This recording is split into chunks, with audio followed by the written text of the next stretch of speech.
எழுதி வச்சுக்க, நான் உனக்கு பல தடவை சொல்லிட்டேன். நான் சொன்னதெல்லாம் நடந்திருக்கு, இனி சொல்றது நடக்கும். அன்னைக்கே ஒருத்த கத்திரி தெரிஞ்சாண்டான்னு நீ நினைப்ப. நான் இந்த மாதிரி நாட்டு மாடுனா என்ன, ஏட்டு பால்னா என்ன, ஏ1 பால்னா என்ன சிரிச்சேன். அப்புறம் ஜல்லிக்கட்டுக்கு நீ உட்காந்து கத்திரி கிடந்த, நான் சிரிச்சேன். என்ன சொல்றான்? அவரை பார்த்தாலே பயமா இருக்கு. ஏன்? கருப்பு சட்டம். சட்டையை கழட்டிட்டா வெள்ளையா இருப்பானா? கருப்பு சட்டை. என் சட்டையின் வண்ணத்தை பார்க்காத, நான் பேசுற எண்ணத்தை பாரு. அத பாரு. அப்புறம் சத்தமா பேசுறாங்க. இப்படி கத்தியே 8 வருஷமாவது உங்க அதுக்கு வந்து ஒண்ணும் சேருது. இவ்வளவு கத்தியே நாங்க சத்தமா பேசுறோம். சரி, நாங்க நாம் தமிழர் பிள்ளைகள்லாம் சத்தமா பேசுறோம். விட்டு இந்த ஜல்லிக்கட்டுக்கு இப்ப நெடுவாசல் எல்லாம் போராடுறீல்ல, நீங்க வேணாம் வேணாம் கார்பன் வேணாம் வேணும் வேணும் ஜல்லிக்கட்டு வேணும். கொடங்கொடமா கண்ணீர் எங்க போனா பன்னீர், அதெல்லாம் சத்தமா பேசுனீங்க. அதெல்லாம் ஏன் பேசுனீங்க? இல்லடா இல்லடா, இஸ்லாமியர் இல்லடா, இந்து கூட இல்லடா, கிறிஸ்தவரும் இல்லடா, தமிழண்டா தமிழண்டா, அதாண்டா நாங்கடா சொல்றோம்டா சொல்றோம்டா.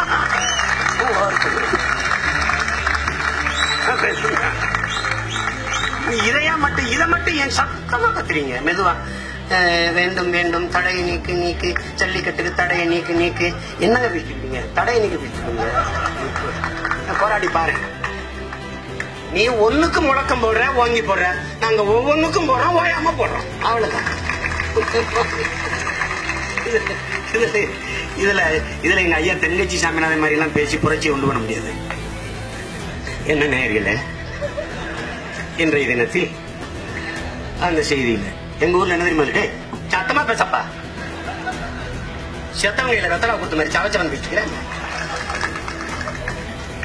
விடுதலை போராட்டத்துக்கு போறாங்களே, இன்குலாப் ஜிந்தாபாத், இன்குலாப் ஜிந்தாபாத், இன்குலாப் ஜிந்தாபாத், அதை மட்டும் இன்குலாப் ஜிந்தாபாத் அப்படியா பண்ணீங்க?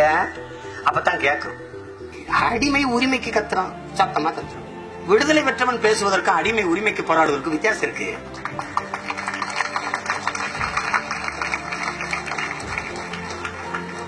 தேவைக்கு அழுகிறவன் இருக்கான். எங்க அப்பா கார் வாங்கி தரல அப்படின்னு அழுகிறவன் இருக்கான்.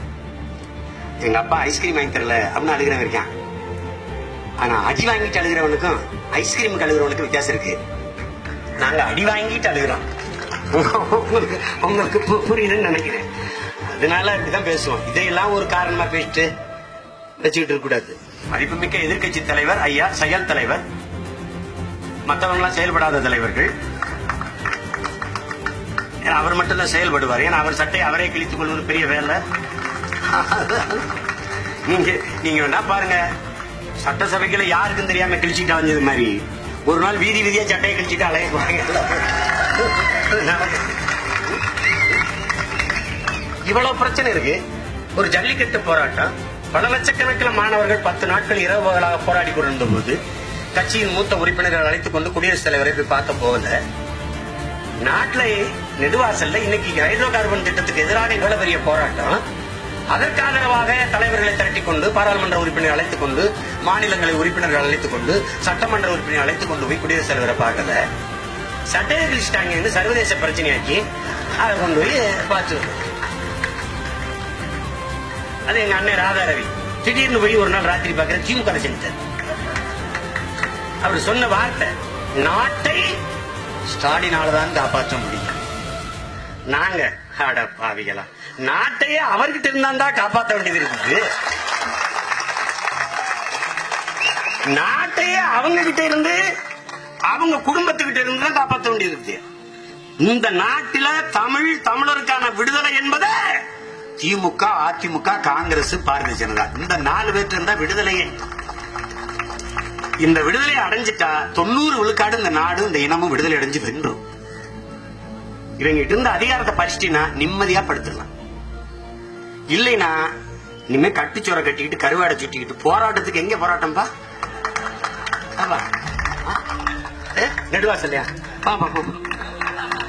அங்கிருந்து இங்க ஒரு காற்று தானே நீ எடுக்காதீங்கன்னா ஏன் எடுக்காதீங்க?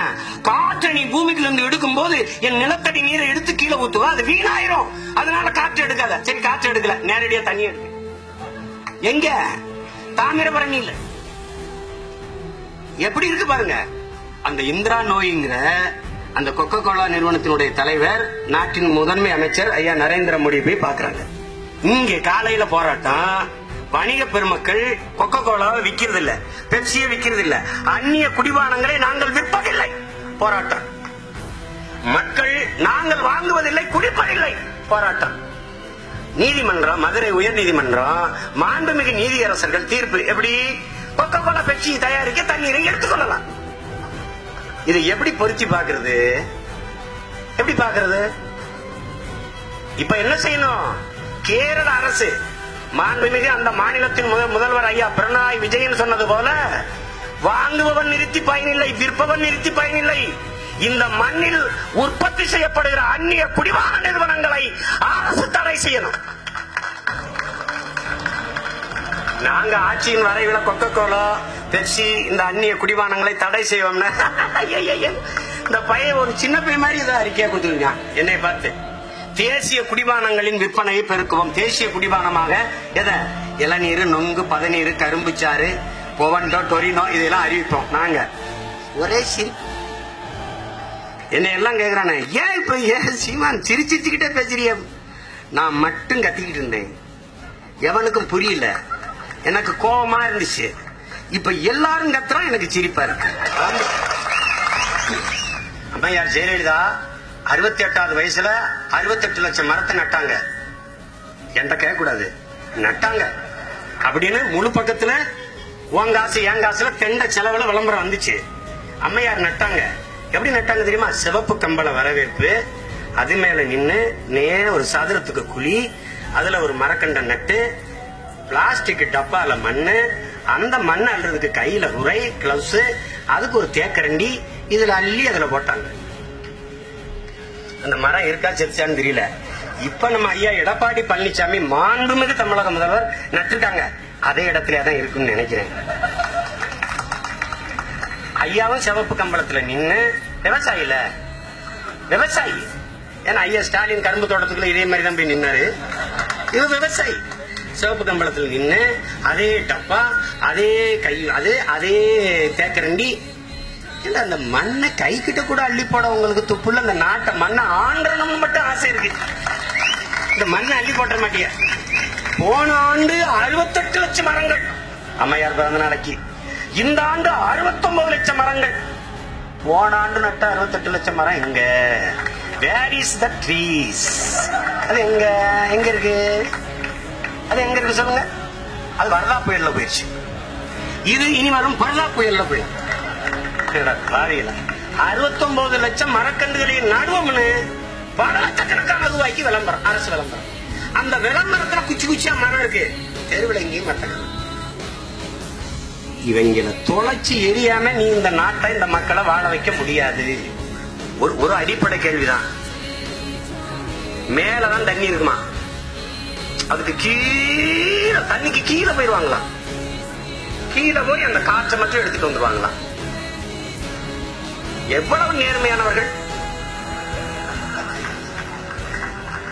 6000 அடி 11,000 அடிக்கு போய் அந்த நிலக்கரியை பிளந்து அந்த காற்றை மற்றும் நுட்பமா எடுத்துக்கிட்டு வர தெரிகிற அறிவியல் மேதைகள்,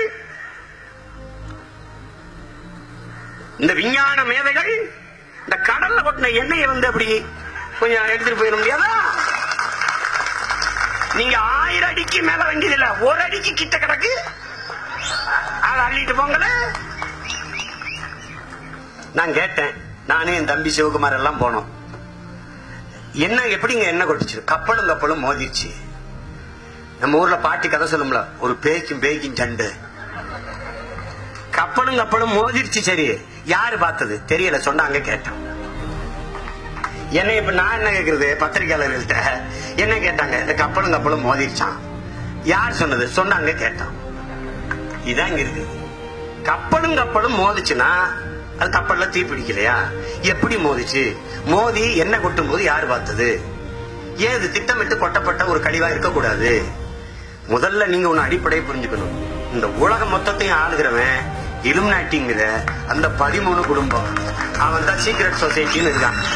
இந்த இலுமினாட்டிகளினுடைய வேட்டை காடாக இந்த உலகம், இந்திய நிலப்பரப்பு மட்டுமல்ல. நீ உனக்கு சந்தேகம் இருந்தா நான் திரும்ப திரும்ப சொல்றேன், பொருளாதார அதிகாரியின் வாக்குமூலம் என்று ஜான் பெர்கின் எழுதின அந்த புத்தகத்தை ஒவ்வொரு தமிழ் பிள்ளையும் வாங்கி படிக்கணும். குறிப்பா என் தம்பி தங்கையில் வாங்கி படிக்கணும். நீ படிச்சு பாரு, உன்னை தூங்க விட்டான்னா பாரு, உனக்கு தூக்கம் வராது. இதெல்லாம் ஏன் நடக்குதுன்னு உனக்கு புரிஞ்சுக்கணும். இன்னொரு சோமாலியாவாக மாற்றுவதற்கு உன் நிலத்துக்கு வேலை நடக்குதா இல்லையா? இந்த எண்ணக்கடவை கொட்டிட்டா எடுக்கிறதுக்கு எந்த நாடும் துணைக்கு வரல, இவன் எந்த நாட்டு துணையும் தேடல. கேட்டா அதுவா சரியாயிடும். உழவர்கள்லாம் வேளாண்குடி மக்கள்லாம் தற்கொலை பண்ணி சாகுறாங்க ஐயா, அதை தடுக்கிறதுக்கு ஏதாவது ஒரு முயற்சி பண்ணக்கூடாதான்? இல்ல அதுவா சரியாயிடும். எப்படிங்க அதுவா சரிவாங்க? எல்லா விவசாயம் செத்துருவாங்க, அதுக்கப்புறம் சாக ஆள் இருக்காது, அது முடிஞ்சிடும். இதுதான் இந்த இதுகளுக்கான தீர்வு இவர்கள் வச்சிருப்பது. இதுதான் எங்க அண்ணன் பொன் ராதாகிருஷ்ணன் சொல்றாரு, நாட்டின் வளர்ச்சிக்கு இடையூறார்கள். ரொம்ப நாள் கூட வேணாம், ஒரு 5 ஆண்டு வேணாம், ஒரு 2.5 ஆண்டு கூட என்கிட்ட கொடுங்க, 2.5 ஆண்டு கொடுங்க.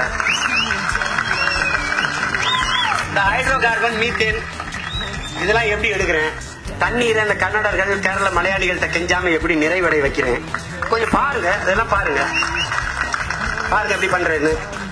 பவானி ஆற்றின் குறுக்க அணைய கட்டிட்டான், எனக்கு குறுக்கப்படுன்னு தடுக்க முடியாது. இப்ப அவனை ஓடி வர வைக்கணும் பாரு. மேல் பவானி அப்பர் பவானில இருந்தா இறங்குது தண்ணி, கூட 5000 கோடி செலவானான்னு பரவாயில்ல, அங்க போடுற அணைன்னு போடுறேன், முடிஞ்சு கதை. அப்புறம் அவன் போராடுவான், நாங்க அப்படி பார்ப்போம். அண்ணா கேடிவில நல்ல படம் போட்டுருக்காங்க. மாநாட மயிலாடவா, சரி போடுறோம். முல்லை பெரியாற்றுல தண்ணி இல்ல வேணாம், காவிரில தண்ணி இல்ல வேணாம், போடுறாங்க. பாண்டியார் பொன்னம்பலாவில் அணைய போடுறான். அம்மையார் இந்திரா காந்தி வாழ்க, அடிக்கல் நாட்டிய பெருந்தகை அம்மையார் இந்திரா காந்தி வாழ்க போடுறான்.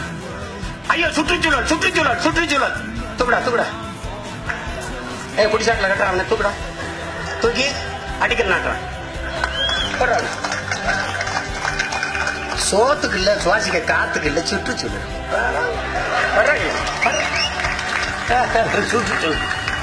எங்களை விட இந்த மண்ணை, மக்களை, பூச்சியை, புழுவை, ஆடை, மாடை, கோடியை, மரத்தை, செடியை, கொடியை நேசிக்கிறீங்களா? மே மாசம் உள்ளாட்சி தேர்தல் வருங்கிறான், நிக்கிறோம், வெல்றோம், வாக்க அல்றோம், பார்க்கத்தானே போறோம் எல்லாரையும். அது தலை இல்லாத முண்டமா தெரியுது அதிமுக. இது சட்டம் இல்லாம வெறுமையிலோட தெரியுது. யாரு நமக்கு எவனும் எதிரி இல்ல. தனித்து உசேன் போல்ட் மாதிரி ஓடிட்டு இருக்க வேண்டியதுதான். Boneless chicken, seedless fruits, cashless economy, சிம்பர்லெஸ் எலெக்ஷன். எப்படி வாங்க எதிர்கொள்ளுவோம்? உதயசூரியன் அழிச்சிரு, ரெட்டை எல்லாத்துக்கு போடு, ஆடு கடிச்சு போட்டோம், மெழுகு வச்சு தூர போடு, பம்பரம் மாம்பழம் எல்லாத்தையும் போடு. எல்லாரும் புதுசா சின்னம் தான், எனக்கு பூட்டிச்சாவி, அவனுக்கு நாட்டுச்சாவி, எதையும் ஒண்ணு கொடு. ஒவ்வொரு தேர்தலுக்கும் ஒரு சின்னம் தான் வேணும்னா இல்லைன்னா அழிச்சிரு. அமெரிக்காவை எல்லாத்துக்கும் உதாரணம் காட்டில அவனை போல எண்களை கொடுத்து, எனக்கு 2001, அவனுக்கு 201, அவனுக்கு 101. ஒவ்வொரு தேர்தலுக்கும் புதுசா சின்னம், புதுசா எண்கள் கொடு. மோதிப்பா, தமிழ்நாட்டின் தலை சிறந்த தலைவர் ஒருத்தர் கேட்கிறாங்க.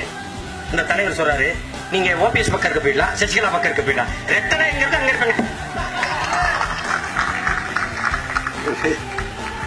ஏன் 2 இலையில லட்சக்கணக்கா இலை இந்த மரத்துக்கிட்ட இருக்கு, இங்க வந்து நில்லுங்க, இந்த மரத்துக்கிட்ட வாங்க. தனி மனித அபிமானங்களில் அரசியல் செய்வது ஒழியணும். ஒரு அறிவார்ந்த தமிழ் சமூகத்தின் பிள்ளைகள் தனி மனித அபிமானங்களை துதிபாடுகிற அரசியலை, வாழ்ந்த ஒழிக என்று புகழ்பாடுகிற அரசியலை ஒழித்து, தன்னை முன்னிறுத்தாது மண்ணையும் மக்களையும் இனத்தையும் முன்னிறுத்தி அரசியல் செய்கிற அரசியலுக்கு வரணும். நாமெல்லாம் இப்ப மிகச்சரியான பாதையில் மிகச்சரியாக பயணித்துக் கொண்டிருக்கிறோம்ங்கிறதுக்கு சான்று இந்த நாட்டின் மிகவும் மதிப்புமிக்க தலைவர்களாக இருக்கிற ஐயா ஹெச் ராஜா, ஐயா சுப்பிரமணியன் சாமியை போன்றவர்கள் நம்மை சமூக விரோதிகள் என்றும் தேச துரோகிகள் என்றும் சொல்வதிலிருந்தே நாம் மிகச்சிறந்த தமிழ் தேசியவாதிகளாக உருவெடுத்திருக்கிறோம். நமது பாதை, நமது பயணம் மிகச்சரியான திசையில் பயணித்துக் கொண்டிருக்கிறோம் என்பது தெரிகிறது.